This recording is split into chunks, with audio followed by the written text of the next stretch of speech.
লাংফেৰ পৰিষদীয় সমষ্টিত অন্য দল ত্যাগ কৰি 200 পৰিয়াল বিজেপিত যোগদান। পূব কাৰ্বি আংলং জিলাৰ লাংফেৰ পৰিষদীয় সমষ্টিৰ অন্তৰ্গত বকলীয়া ৰংমন আঠৈ এৰাগাঁও খেলপথাৰত বিজেপিৰ গণসংযোগ সভা অনুষ্ঠিত হয়। উক্ত সভাত মুখ্য অতিথিৰূপে কাৰ্বি আংলং স্বায়ত্তশাসিত পৰিষদৰ মুখ্য কাৰ্যবাহী সদস্য ডক্টৰ তুলিৰাম ৰংহাঙে মুখ্য অতিথি হিচাপে উপস্থিত থাকে। সভাৰ উদ্দেশ্য ব্যাখ্যা কৰে কাৰ্বি পৰিষদৰ কাৰ্যবাহী সদস্য তথা লাংফেৰ পৰিষদীয় সমষ্টিৰ MAC মধুৰাম লেখথে। সভাত কাৰ্বি আংলং স্বায়ত্তশাসিত পৰিষদৰ মুখ্য কাৰ্যবাহী সদস্য ডক্টৰ তুলিৰাম ৰংহাই লাংফেৰ পৰিষদীয় সমষ্টিৰ অন্তৰ্গত APHLC আৰু কংগ্ৰেছ 200টি পৰিয়াল নিজ দল ত্যাগ কৰি আনুষ্ঠানিকভাৱে বিজেপিত যোগদান কৰে। সভাত কাৰ্বি পৰিষদৰ মুখ্য কাৰ্যবাহী সদস্য ডক্টৰ তুলিৰাম ৰংহাই বিজেপিত যোগদান কৰাসকলক বিজেপি টুপি আৰু গামোচা পিন্ধাই স্বাগতম জনায়। নিউজ ডেস্ক ৰিপোৰ্ট বটলটোবা লাইভ। इतिहास रचने जा रहा है। असम की जनता हमारे देश के यशस्वी प्रधानमंत्री नरेंद्र मोदी जी के साथ, हमारे असम के यशस्वी मुख्यमंत्री डॉक्टर हेमंत बिस्वा जी के साथ में है। और जो जिस तरीके से यहाँ के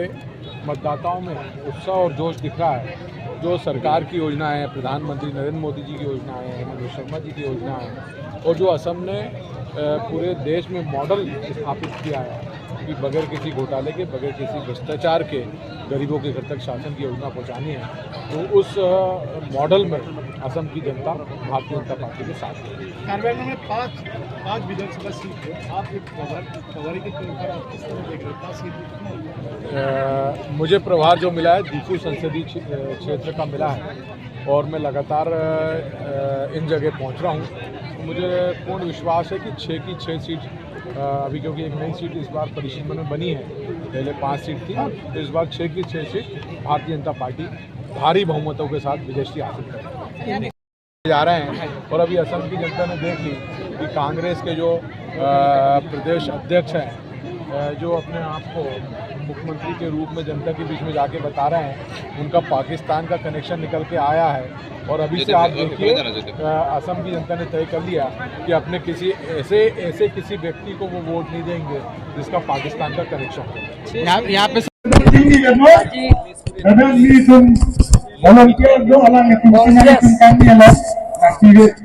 कांग्रेस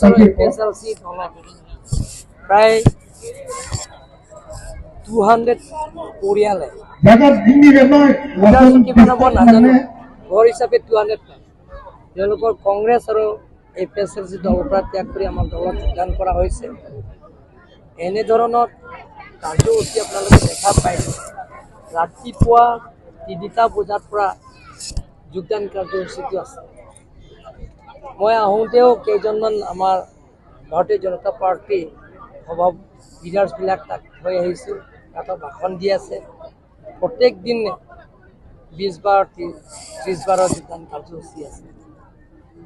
আপোনালোকে জানে গৌৰৱ গগৈ সিদ্ধান্ত লৈছে যে প্ৰত্যেক 10 তাৰিখে প্ৰত্যেক মাহত যোগদান কাৰ্যসূচী তেওঁলোকৰে লোৱা হৈছে। কিন্তু 10 তাৰিখৰ আপোনালোকে যোগদান কাৰ্যসূচী কৰিব দেখিছিল। উল্টা কংগ্ৰেছৰ পৰা ত্যাগ কৰি আমাৰ দলত যোগদান কৰিছে। এই আমাৰ কাৰ্বি আংলং ৰাইজে সকলোৱে বুজি পায়। ইয়াত সকলো জাতি জনগোষ্ঠীৰ ইয়াত বসবাস কৰা লোকসকলে বুজি পায়। ইয়াৰ মানুহবিলাক সহজ সৰল, যে বেছি মিছা কথা ক'লে, বেছি মনোসজা কথা ক'লে মানুহে বেয়া পালে। এইটো কাৰণে মানুহে সেই দলৰ পৰা ত্যাগ কৰি আমাৰ দলত যোগদান কৰা হৈছে। আপোনালোকে জানে যে কংগ্ৰেছ আৰু APHLCয়ে সদায় ডেভেলপমেণ্টৰ কামটো তেওঁলোকে বিৰোধিতা কৰিছে। ফ্লাইঅভাৰ বনালেও তেওঁলোকৰ বিৰোধিতা কৰে। তাৰপিছত সৈনিক স্কুল বনালে তেওঁলোকৰ বিৰোধিতা, কেঞ্চাৰ হস্পিটেল বনালে তেওঁলোকৰ ধাৰণা কৰিছে। তেতিয়া কেঞ্চাৰ হস্পিটেল ইয়াত নালাগে বুলি মেমৰেণ্ডাম আকাৰে জীয়াই গাঁথাৰটো দিয়া হৈছে ইয়াত। এইটো যিবিলাকৰ দুখীয়া পৰিয়ালবিলাকৰ কেঞ্চাৰ যিবিলাকৰ বেমাৰ, যাতে আমাৰ কাৰ্বি আংলং মানুহে যাতে কেঞ্চাৰ বেমাৰ নহয়, তাৰ কাৰণে মই ভগৱানৰ ওচৰত প্ৰাৰ্থনা কৰিছোঁ। যদি কোনোবা কেঞ্চাৰ বেমাৰ হ'লে আমি গুৱাহাটী লৈ যাব লাগে, বিপুৰা কেঞ্চাৰ হস্পিটেল, গুৱাহাটী মেডিকেল কলেজলৈকে লৈ যাব লাগে, চেন্নাইলৈকে লৈ যাব লাগে, আৰু মুম্বাইলৈকে লৈ যাব লাগে, টকা পইচাৰ আৰ্থিক অভাৱ মানুহবিলাকৰ কেনেকৈ লৈ যাব গতিকে এনেধৰণৰ বিৰোধিতা কৰা মানুহক ৰাইজে বুজি পায় কাৰ্বি আংলং ৰাইজে সহজ সৰল মানুহ সকলো জাতি জনগোষ্ঠী চিধা মানুহ সঁচা কথা ক'বলৈ ইয়াত মানুহে বেছি মিছা কথা ক'লে মনোহজা কথাবিলাক কৈ থাকিলে মানুহে বেয়া পায় এইটো মানে কংগ্ৰেছ আৰু APSLC বিলাক সদায় আপোনালোকে ছ'চিয়েল মিডিয়াৰ জৰিয়তে তেওঁলোকে খালি মুগৰ ওপৰত মানে আমাৰ দলৰ ওপৰত বা মোক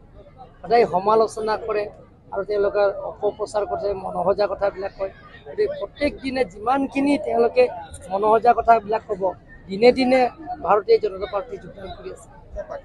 নিশ্চিত কৰা বুলি শুনিছোঁ আৰু যিহেতু ঘোষণা কৰিব কেনেধৰণৰ প্ৰাৰ্থী এইবাৰ এতিয়ালৈকে আমি শুনা নাই 17 তাৰিখ মানে তেওঁলোকে সিদ্ধান্ত ল'ব বেছি দিন নাই আৰু 4 দিনমান আপোনালোকে অপেক্ষা কৰক মই দিম ইয়াত ডিপুটো বহুত প্ৰত্যাহ্বান হ'ব বুলি লাগিছে জীয়াই কাঠে ইয়াত খাৰা হ'ব বুলি লাগিছে আৰু জাই কথা আপোনালোকে জানে নেকি ক'ত জাই কথাৰ ওপৰত মিটিং কৰা জেগাত আপোনালোকে দেখা পাইছে নেকি পাঁচটা চিটেই দখল কৰিব সেইটো আপোনালোকে দেখা পাব এতিয়া ৰাইজে প্ৰত্যেক দিন বিৰোধী আপোনালোকে ক'ৰবাত মিটিং কৰা দেখাই নে ইমান এনেধৰণৰ মিটিং ক'ৰবাত দেখিছে নেকি মই এতিয়া প্ৰত্যেক দিনত 3বাৰ 4বাৰ 5বাৰ 6বাৰ মিটিং কৰোঁ আৰু কংগ্ৰেছৰ APSLC লিডাৰ আহিব লগা আছে নেকি গোপন কিবা যোগাযোগ চলি আছে নেকি তেওঁলোকৰতো বিৰোধটো কাজিয়া কৰি কোনোবাটো কংগ্ৰেছৰ লগত এলায়েন্স হ'ব নালাগে কাৰণ আমি নন ট্ৰাইবেলবিলাকৰ ভোটাৰ্ছ নালাগে বুলি ইমান দিনৰ পৰা আমি আন্দোলন কৰি আহিছোঁ সংগ্ৰাম কৰি আহিছোঁ যে APSLCয়ে নন ট্ৰাইবেলছবিলাকক মাটি অধিকাৰ দিব নালাগে ভোটাৰ লিষ্টৰ পৰা কৰ্তন কৰিব লাগে বুলি ইমান দিন আমি প্ৰচাৰ কৰি আহিছোঁ অকল কংগ্ৰেছ পৰা এলায়েন্স হ'লে তেওঁলোকে আপোনালোকক কেনেকৈ প্ৰচাৰ কৰিব এইটো তেওঁলোকৰ মাজত পুৰা মাৰামাৰি হৈ আছে বোকাজানটো আপোনালোকে জানে যে ৰতন ইংকিমৰ কথা মই নকওঁ কিন্তু কংগ্ৰেছৰ প্ৰাৰ্থীক ঘোষণা কৰাৰ লগে লগে তাত ব্লক কংগ্ৰেছ মণ্ডল কংগ্ৰেছ আৰু প্ৰাইমেৰী কংগ্ৰেছবিলাকৰ সেইদিনা যোগদান প্ৰত্যাগ কৰাটো দেখা পাইছে আপোনালোকে এতিয়ালৈকে যোগদান কৰা আমাৰ লগত যোগদান কৰিব এতিয়া বোকাজান মই মিলাব পৰা নাই বোকাজান কংগ্ৰেছ গোটেইখিনি মিলিব বোকাজান LA কনষ্টিটুৱেঞ্চি কংগ্ৰেছৰ প্ৰায় 4,000কৈ অধিক লিষ্ট এতিয়ালৈকে আলোচনা কৰা হৈ গ'ল 4,000+ প্ৰাইমেৰী কংগ্ৰেছ মণ্ডল কংগ্ৰেছ ব্লক কংগ্ৰেছ মহিলা কংগ্ৰেছ গোটেইখিনি আমাৰ দলত মানে সময় পোৱা নাই কালি মোৰ দিনটো যুৱ মৰ্চা সন্মিলন আছে যোগদান কাৰ্যসূচী আগৰ পৰা ঠিক কৰা হৈছে গতিকে মই সময় দিব পৰা নাই কিন্তু মই 15 বা 16ৰ পিছত বোকাজান এটা আপোনালোকে এটা ডাঙৰ ৰেলী এটা হ'ব আৰু APSLC চেণ্ট্ৰেল কমিটি মেইন মানুহ আৰু ছেক্ৰেটাৰী তাৰ পৰা আৰম্ভ কৰি APSLC দলে তেওঁলোকে প্ৰায় সিহঁতৰো কৈছে যে আমি 6,000-7,000 মান আমি মানে প্ৰত্যাগ কৰি সেইদিনাই বিজেপি যোগদান কৰিব কংগ্ৰেছ আৰু APSLC মিলি প্ৰায় 10,000ৰ ওপৰত সেইদিনা যোগদান কাৰ্যসূচী আপোনালোকে সোনকালে বোকাজান ছাৰ ৰংখাঙৰ পৰা আপুনি খেলিব বুলি আজিও চৰ্চা চলি আছে কেনেকুৱা অনুভৱ